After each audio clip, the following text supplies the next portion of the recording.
الحمد لله حمدا كثيرا كما أمر. أشهد أن لا إله إلا الله وحده لا شريك له إرغاما لمن جهل به وكفر. وأشهد أن سيدنا ونبينا محمدا عبده ورسوله سيد الخلائق والبشر. اللهم صل وسلم وكرم وعظم على سيدنا وحبيبنا وشفيعنا وقرة أعيننا وكريمنا وظهرنا ومولانا نبينا محمد نور الأنوار وسر الأسرار وترياق الأبيات ومفتاح باب اليسار وعلى آله وأصحابه القرار. أما بعد، فيا أيها الحاضرون رحمني ورحمكم الله، أوصيكم ونفسي بتقوى الله وطاعته لعلكم تفلحون.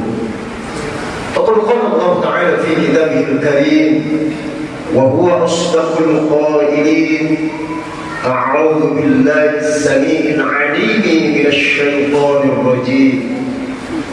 يا أيها الذين آمنوا أطيعوا الله والرسول وأولي الأمر منكم إلى آخر آية. صدق الله العلي العظيم وصدق رسوله، والله تعالى ورسوله أعلم بحقيقته المراد، أي بمعنى بحقيقته الإمام. Hadirun salat Jumat undangan Allah rahimani wa rahimakumullah. Layak dan pantas kita selaku hamba Allah Subhanahu wa ta'ala yang telah mengabdikan diri kita terhadapnya untuk sama-sama kita memanjatkan puja kehadiran Allah Subhanahu wa ta'ala azza wa jalla, untuk senantiasa kita memanjatkan puji kehadiran Allah Subhanahu wa ta'ala Rabbul Jalil, dan kita memanjatkan puji syukur kehadiran Allah Subhanahu wa ta'ala Rabbul Ghafur, yang mana sampai pada hari ini, sampai pada jam ini, sampai pada menit dan detik ini, Allah Subhanahu wa ta'ala masih memberikan kita kesempatan, masih memberikan kita kelamaan, masih memberikan kita keleluasaan untuk sama-sama kita menikmati dan merasakan berbagai nikmat anugerah yang telah Allah limpah curahkan kepada kita. Terutama sekali nikmat yang paling besar, nikmat yang agung, nikmat yang tak ternilai harganya, yakni nikmat yang tidak pernah Allah berikan kepada hamba-Nya kecuali yang dikehendaki oleh Allah, yakni nikmatul iman, nikmat Islam, nikmat ihsan, disertai nikmat sehat wal afiyah, nikmat secara jasmani dan rohani. Dan ada satu nikmat yang tak kalah berharganya, satu nikmat yang tak kalah pentingnya, yang mana nikmat tersebut kita mungkin banyak melupakannya dan kita anggap sepele nikmat tersebut, yakni nikmat waktu, nikmat kesempatan, nikmat panjang umur. Sehingga apalah arti nikmat iman kita kalau tanpa adanya nikmat kesempatan? Apa pula arti daripada nikmat Islam kita kalau tanpa adanya nikmat waktu? Dan apa pula nikmat ihsan kita kalau tanpa adanya nikmat panjang umur? Sehingga untuk merealisasikan, untuk mengaplikasikan daripada nikmat iman, Islam, ihsan, itu harus bermodalkan ketiga nikmat tersebut, yakni nikmat kesempatan, nikmat waktu, dan panjang umur. Tanpa modal tersebut, tanpa nikmat modal iman,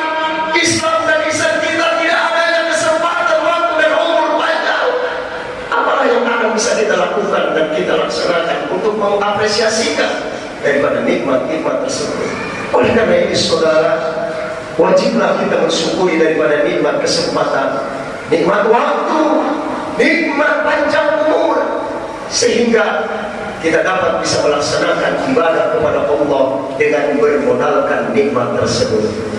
Hadirun jamaah yang sama dirahmati Allah Subhanahu wa ta'ala, di dalam rukun iman, rukun Islam itu ada satu rukun yang kita harus percaya bahwasanya rukun iman itu ada 6. Yang pertama iman kepada Allah, yang kedua iman kepada malaikat Allah, yang ketiga iman kepada kitab Allah, yang keempat iman kepada Rasul Allah, yang kelima adalah iman kepada hari kiamat, dan yang keenam adalah iman kepada qadar dan qadarnya Allah.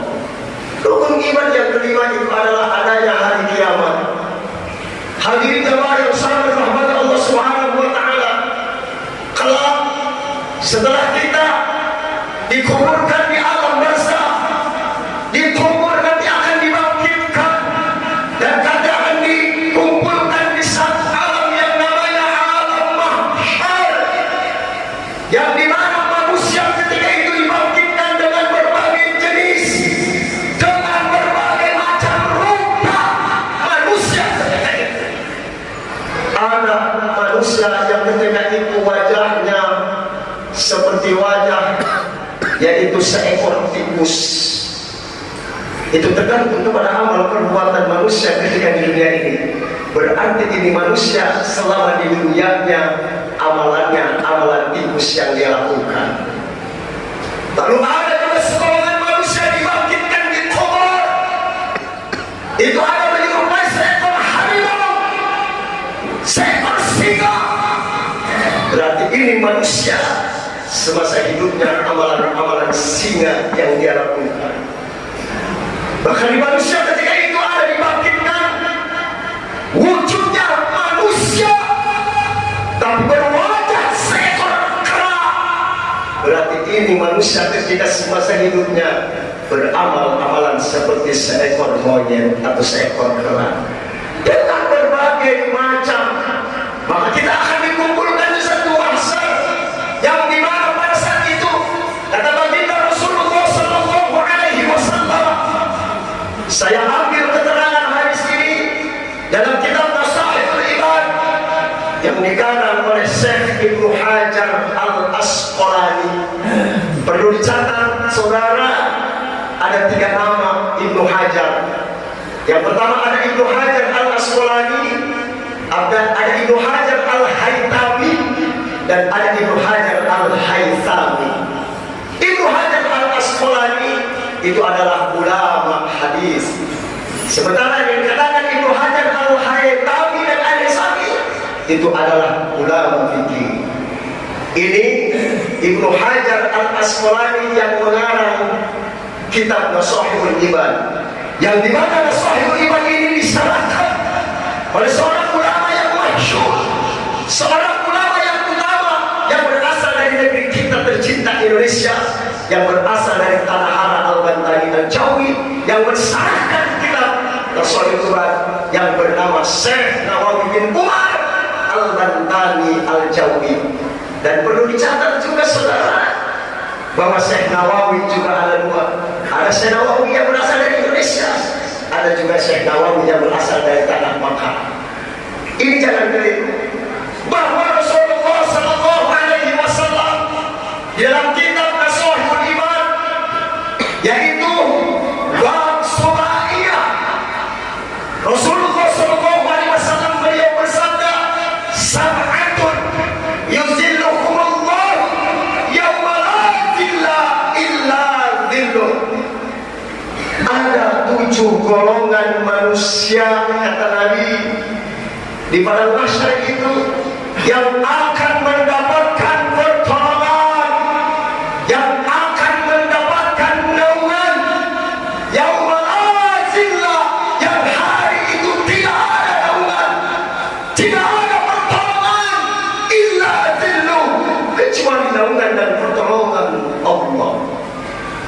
Siapakah golongan yang paling pertama, yang paling utama yang akan mendapatkan pertolongan dan naungan daripada Allah? Yang diriwayatkan di padang mahsyar itu, saudara, matahari 70 hasta di atas kepala kita. Bayangkan betapa dahsyat dan panasnya. Bahkan saking panasnya ketika itu, keringat manusia bercucuran. Ada yang sampai mata kaki, ada yang sampai lutut, ada yang sampai pusar, ada sampai dada, bahkan ada yang sampai leher, bahkan juga ada yang sampai tenggelam dengan keringatnya sendiri. Itu tergantung kepada amal perbuatan manusia ketika di dunia. Namun di situ ada naungan daripada Allah, ada pertolongan daripada Allah, yang dimana ketika itu manusia riuh, resah, gelisah, tapi ada sekelompok orang yang tenang, tentram, damai, nyaman. Mana golongan pertama tersebut yang akan mendapatkan pertolongan naungan daripada Allah? Kata Nabi, awwaluha imamun adil, seorang pemimpin yang adil. Bicara pemimpin yang adil, ini juga digambarkan oleh Rasulullah SAW. Saat ini, kalau kita tanya pemerintahan kita, pemimpin kita, sudahkah berlaku adil? Jawabannya mungkin ada dalam diri kita masing-masing. Sementara Rasulullah SAW dengan keadilannya pemimpin-pemimpin, maka Allah akan menegakkan dunia ini. Allah tidak akan tibakan dulu dengan adanya hari kiamat. Kalau seandainya ada apa golongan semasa ada di dunia ini, hadis Rasulullah SAW dalam hadis yang lainnya, kiwam dunia bi'arba'ati asya, tegaknya alam dunia ini karena memang ada 4 golongan manusia. Mana yang pertama masih adanya bil ilmi ulama, adanya ilmunya ulama. Yang kedua, tegaknya alam dunia ini, Allah belum tunjukkan kiamat, Allah belum tibakan datangkan kiamat. Karena ada golongan yang kedua, yaitu apa? Bi'adil umarwa, tidak masih adanya keadilan para pemimpin kita, saudara. Hadirin jamaah bersama dengan Allah Subhanahu wa Ta'ala. Hari ini demi Allah, saya tidak bisa bicara masalah politik di sini, tapi hanya mengingatkan kepada saudara, hari ini jangan sampai kita menjadi korban politik yang dimana kita tidak pungkiri ada orang yang berbicara, kiai, ustaz, itu nggak bicara politik, nggak boleh kita bicara politik. Demi Allah, Rasulullah Sallallahu Alaihi Wasallam itu semasa hidupnya, baca sirah dalamnya, itu bicara politik di dalam masjid, saudara. Di situ ada siasat politik tentang urusan ekonomi, urusan perang, urusan sosial dan lain sebagainya. Maka saat ini yang dimana mayoritas muslim 280 jiwa manusia Indonesia yang mayoritas muslim, kita tidak boleh bicara dan tidak boleh tahu bicara politik. Karena disadari atau tidak, dipungkiri atau tidak, sendi-sendi kehidupan kita dari mulai kita bangun tidur sampai menjelang tidur itu sendiri tidak dilepaskan daripada politik. Coba kita lihat sementara listrik yang kita pakai saat ini bisa menjadi terang, itu yang mengatur harga listrik melalui PLN itu adalah politik. Kita punya kendaraan, kita punya mobil, kita punya motor, memakai bahan bakar, pertalite, bensin dan lain sebagainya, yang mengatur harga bahan bakar itu juga diatur oleh politik. Lalu yang kita makan sehari-hari mungkin dengan bahan-bahan beras, nasi yang kita makan, yang mengatur harga kebutuhan kita yang kita makan sehari-hari, dari mulai nasi, dari mulai lauk-lauk, minyak dan lain sebagainya, itu yang mengatur politik. Maka seandainya umat Islam saat ini menguasai politik, siapa yang Islam itu sendiri. Oleh karena ini saudara hadirin yang sama dirahmati Allah Subhanahu wa taala. Allah Subhanahu wa taala ingatkan dalam Al-Qur'an, yaitu surah An-Nisa ayat yang ke-59. A'udzubillahi minasyaitonirrajim. Bismillahirrahmanirrahim. Ya ayyuhalladzina amanu atiiullaha wa atiiur rasul wa ulil amri minkum. Wahai orang-orang yang beriman, taatlah kamu kepada Allah dan Rasulnya, dan kita turut patuh kepada pemimpin atau pemerintah. Pemerintah yang mana? Pemimpin yang mana yang harus kita ikuti? Pemerintah atau pemimpin yang takut kepada Allah dan Rasulnya, yang wajib kita ikuti. Oleh karena ini saudara, di dalam menentukan pilihan nanti, ayo, beberapa ulama mengajarkan kepada kita, sebab memilih pemimpin itu bukan anggap sepele saudara, karena akan menentukan ke depan bangsa ini. Kalau seandainya pemimpin yang kita pilih itu pemimpin yang zalim, lalu kita memilihnya, maka kezaliman itu kita dosanya akan juga terserah. Artinya apa? Memang sulit saat ini. Memilih yang benar belum tentu menang. Memilih yang menang belum tentu benar. Tapi artinya kita saudara hari ini bahwa harus memilih pemimpin itu dalam agama hukumnya wajib. Karena ini menentukan ke depan bagaimana negara kita Indonesia yang mayoritas Muslim ini saudara. Maka di sini saya ingatkan sekali lagi, jangan sampai kita menjadi korban politik. Artinya apa? Pilihlah pemimpin sesuai dengan ijtihad kita.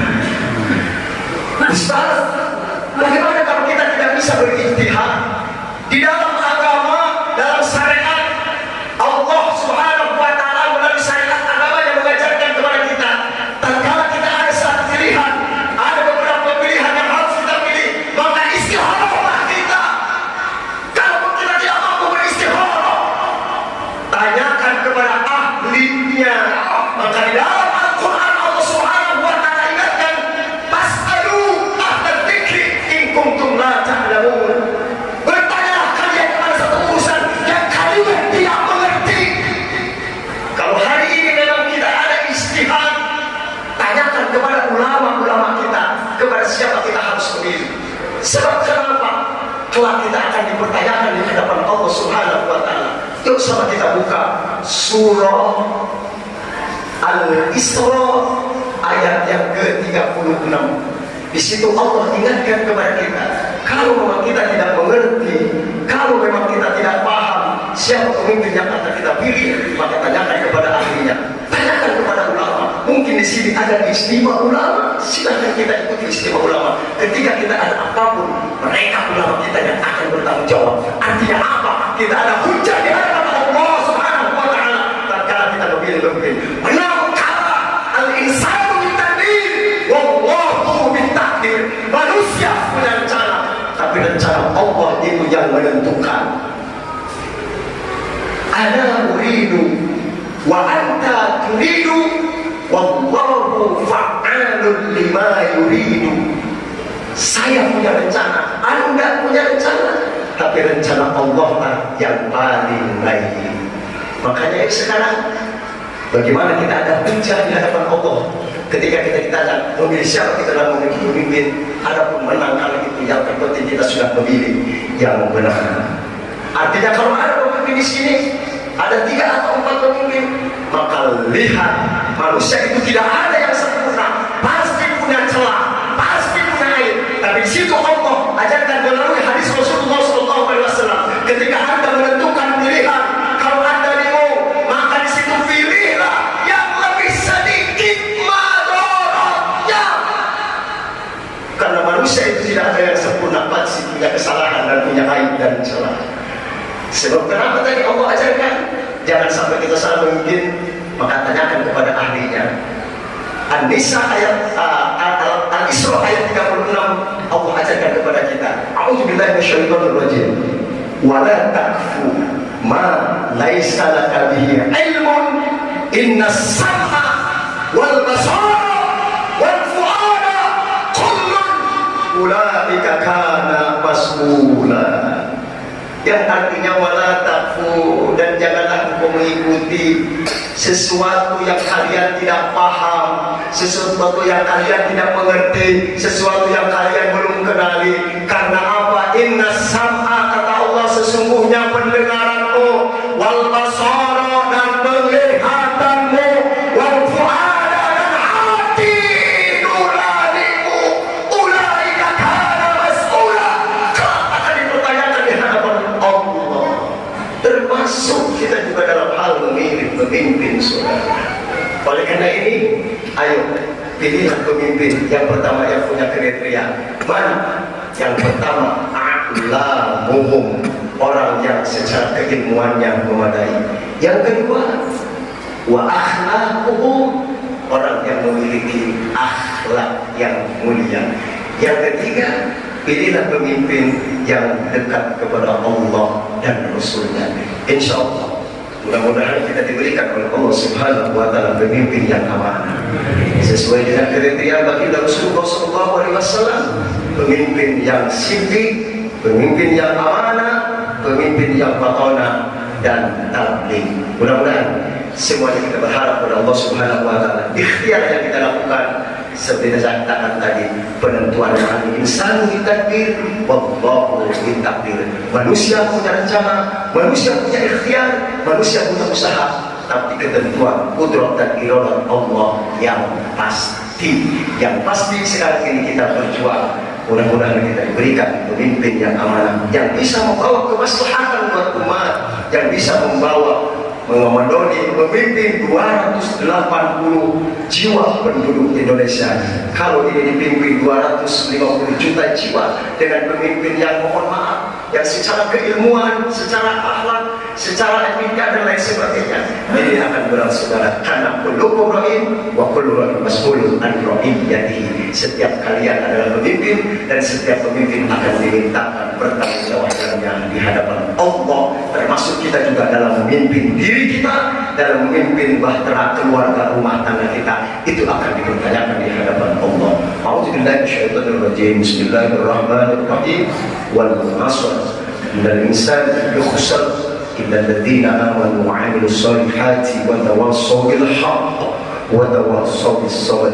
Barakallahu li wa lakum fil Qur'anil 'azim wa nafa'ani bima fihi min al-ayati wal dhikril hakim wa taqabbal minni wa minkum tilawatahu innahu huwas samiul 'alim.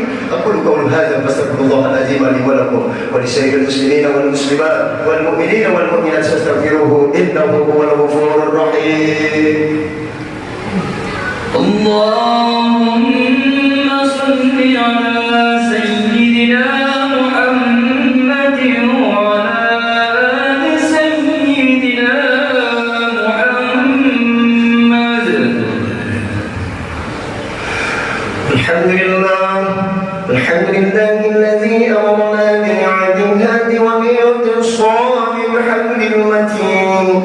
Ashhadu an la ilaha illallah wahdahu la شريك له إياه نعبد وإياه نستعين وأشهد أن سيدنا ونبينا محمدا عبده ورسوله المبعوث رحمة للعالمين. اللهم صل وسلم على سيدنا ومولانا محمد وعلى آله وأصحابه أجمعين. أما بعد، فيا عباد الله، أوصيكم بتقوى الله وطاعته لعلكم تفلحون.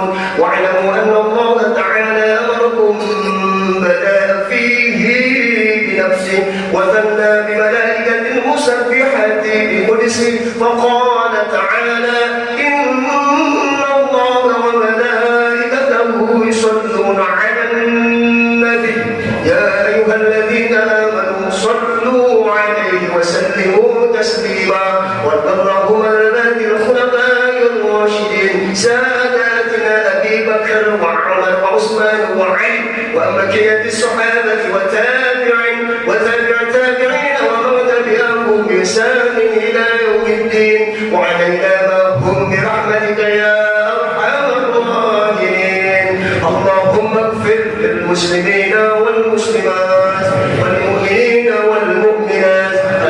الأحياء منه والأموات إنك سميع قريب مجيب دعوات ويا قاضي الحاجات إنك على كل شيء قدير اللهم بارك لنا في رجب وشعبان وبلغنا رمضان وحسن مقاصدنا واغفر لنا ذنوبنا اللهم ربنا آتنا في الدنيا حسنة وفي الآخرة حسنة وقنا عذاب النار عباد الله إن الله يأمر بالعدل والإحسان وإيتاء ذي القربى وينهى عن الفحشاء والمنكر والبغي يعظكم لعلكم تذكرون فاذكروا الله بما يذكركم واسألوه من فضله يعطيكم ولذكر الله أكبر أقيم الصلاة